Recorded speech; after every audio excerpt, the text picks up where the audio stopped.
வணக்கம். என்னுடைய பேர் அன்னராசா, வடமாகாண கடற்தொழிலாளர் இணையத்தினுடைய ஊடக பேச்சாளர்.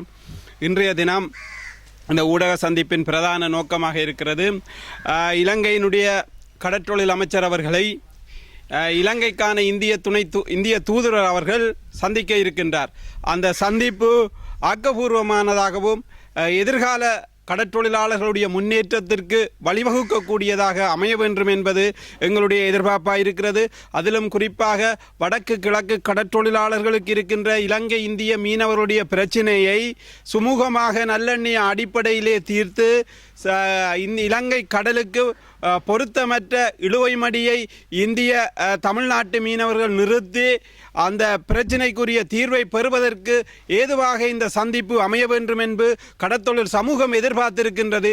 ஏனென்றால் இந்த சந்திப்பின் ஊடாக எங்களுடைய கடற்றொழிலாளர்களுடைய வாழ்வாதார பிரச்சினைக்கும் எங்களுடைய கடல் வளங்கள் அளிக்கப்படுவதையும் நிறுத்துவதற்கு இலங்கை அரசாங்கமும் இந்திய அரசாங்கமும் புதிதாக பதவியேற்றிருக்கின்ற அரசாங்கத்தோடு ஏற்பட்டிருக்கின்ற உடன்பாட்டின் அடிப்படையிலே ஒரு ஆக்கப்பூர்வமான தீர்வு எட்டப்பட வேண்டும்.